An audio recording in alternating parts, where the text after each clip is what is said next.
आते हैं। आज हमारे पास जिहाद का एक डायग्राम है और ये डायग्राम आज मैं आपको पढ़कर आपको दिखाना चाहता हूं। इस डायग्राम को इसमें जिहाद को दो हिस्सों में बांटा गया है ताकि आपको भी समझ में आ जाए कि साजिश क्या है।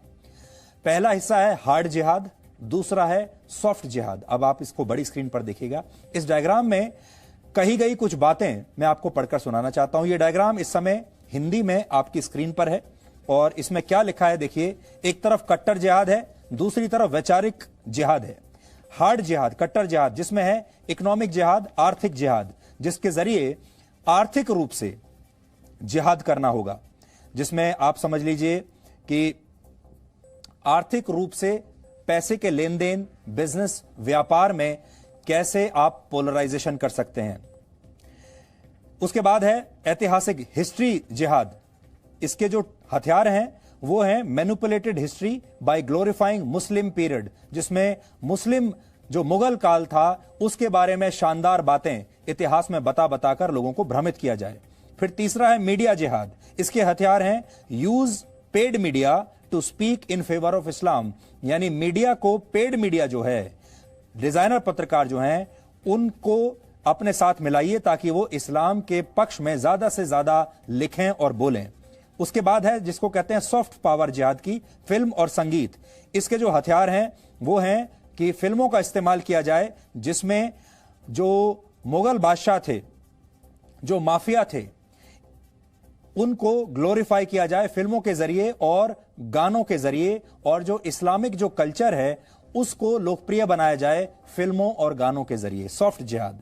फिर सेकुलरिज्म, धर्मनिरपेक्षता का आधार बनाकर इसमें लिखा गया है कि इसमें जो लेफ्टिस्ट नेता हैं, कम्युनिस्ट नेता हैं, इस देश के जो सो कॉल्ड लिबरल्स हैं, उनका साथ इसमें लेना चाहिए। फिर है पॉपुलेशन जिहाद, जिसमें कहा जाता है, जिसमें लव जिहाद आ जाता है, जिसमें आता है कि 4-4 शादियां कीजिए और ज्यादा जनसंख्या बढ़ाइए।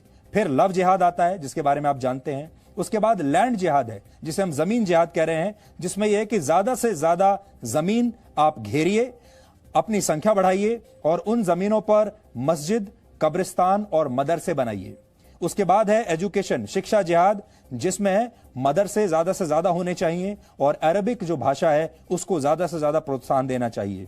फिर है विक्टिम जिहाद, पीड़ित जिहाद। इसमें बताया जाना चाहे, लोगों को यह बताया जाए कि हम तो विक्टिम हैं, हम पीड़ित हैं, इसलिए हमें रिजर्वेशन दिया जाए और हमारे लिए हमारे पर्सनल लॉज अलग हमारे बरकरार रखे जाएं, हमें ऑनरेरियम दिया जाए, हमें अलग से वजीफे दिए जाएं, अलग से नौकरियां दी जाएं, सब कुछ हमारे लिए जो कोटा है वो अलग हो। और फिर आता है डायरेक्ट जिहाद। डायरेक्ट जिहाद जो होता है वो असल हथियारों से होता है, गोली बारूद से होता है, और इसके अंदर जो आता है वो ये है direct armed action against non Muslims, यानी इसमें हिंसा की बात कही गई है, आतंकवाद की बात कही गई है। तो जो आतंकवादी सोच वाले, कट्टर सोच वाले जो लोग हैं जिन्होंने भारत में जिहाद छेड़ने का फैसला किया है, तो जिहाद को आप सिर्फ ये मत समझिए कि जिहाद सिर्फ हथियारों से लड़ाई जाएगी। जिहाद अलग अलग हथियारों से, जो हथियार, एक तो आपके वो हथियार हैं जिनसे जान ली जा सकती है, लेकिन एक वो हथियार हैं जिनसे दिमाग पर असर डाला जा सकता है। इसलिए एक सॉफ्ट जिहाद है और एक हार्ड जिहाद है, वैचारिक जिहाद भी है और कट्टर जिहाद भी है। इसलिए आज हमने आपके लिए डी कोड किया है। और फिर हम बता दें, ये जो जिहाद शब्द है ये उन लोगों का शब्द है जिनके नापाक इरादे हैं। इसलिए जो लोग चाहे किसी भी धर्म के हों, अगर उनके इरादे नापाक नहीं हैं तो वो ये ना समझें कि हम उन पर कटाक्ष कर रहे हैं। ऐसा बिल्कुल नहीं है। अगर आप अपने देश को एक रखना चाहते हैं, तोड़ना नहीं चाहते हैं, तो ये आपके लिए नहीं है। ये उन लोगों के लिए है जो देश को तोड़ना चाहते हैं, चाहे किसी भी धर्म के हों। Several days later. अब हम आपको जिहाद और इस्लाम का वो सही अर्थ दिखाना चाहते हैं जिससे हमारे देश के मुसलमानों को और आप सबको हमेशा दूर रखा गया है। दुनिया का कोई भी धर्म हिंसा को बढ़ावा नहीं देता, इस्लाम भी नहीं देता। इसलिए किसी भी मजहब के बारे में किसी नतीजे पर पहुंचने से पहले हमें उसके सिद्धांतों के बारे में जरूर पता होना चाहिए। इस्लाम ने हर मुसलमान के लिए कुछ खास कर्तव्य बनाए हैं। इन्हें इस्लाम के 5 स्तंभ कहते हैं। इस्लाम का पहला स्तंभ है शहादा, जिसका शाब्दिक अर्थ है घोषणा करना या गवाही देना। हर मुसलमान का कर्तव्य है कि वो इस बात की घोषणा करे कि अल्लाह के सिवा कोई और परमेश्वर नहीं है, यानी वो सिर्फ और सिर्फ अल्लाह में ही अपना भरोसा रखेगा। दूसरा स्तंभ है सलात। फारसी में इसी को नमाज भी कहते हैं। इस्लाम कहता है कि हर मुसलमान के लिए दिन में 5 बार नमाज पढ़ना जरूरी है। इस्लाम का तीसरा स्तंभ है ज़कात। आप इसे साल में 1 बार किया जाने वाला दान भी कह सकते हैं। हर मुसलमान के लिए जरूरी है कि वो अपनी आय का, अपनी आमदनी का एक हिस्सा जरूरतमंदों को दान जरूर दे, चैरिटी करे, अंग्रेजी में अगर आप कहें तो। इस्लाम का चौथा स्तंभ है सौम। इसे रोजा रखना भी कहते हैं। इस्लाम में कहा गया है कि रमजान के महीने में हर मुसलमान के लिए रोजा यानी व्रत रखना जरूरी है। हिंदू उसे व्रत कहते हैं और इस्लाम में उसे रोजा कहा जाता है। और आप लोगों को पता भी होगा, इस समय रमजान का ही पवित्र महीना चल रहा है। इसी तरह हज को इस्लाम का 5वां स्तंभ माना जाता है। हर मुसलमान का यह कर्तव्य है कि अगर वो मक्का जाने का खर्च उठा सकता है तो जीवन में कम से कम 1 बार उसे हज जरूर जाना चाहिए। यह तो हुई इस्लाम के 5 स्तंभों की बात। जिहाद को इस्लाम का 6ठा स्तंभ माना जाता है।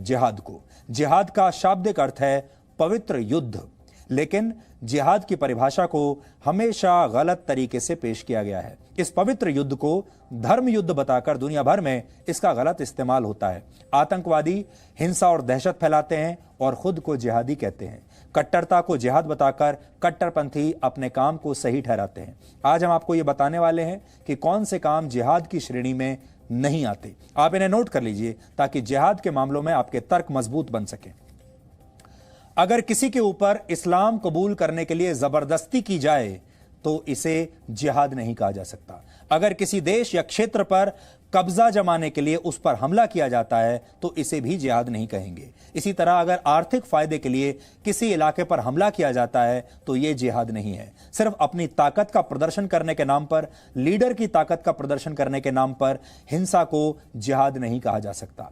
अगर निर्दोष लोगों, बच्चों, महिलाओं की हत्या की जाती है या उनका बलात्कार किया जाता है, इसे भी जिहाद बिल्कुल नहीं कह सकते। और अगर किसी पर हमला करके उसकी संपत्ति का नुकसान किया जाता है, इसे भी जिहाद नहीं कहेंगे। इसी तरह अगर किसी को हराने के लिए जैविक युद्ध का सहारा लिया जाता है तो इसे भी जिहाद नहीं कहा जाना चाहिए।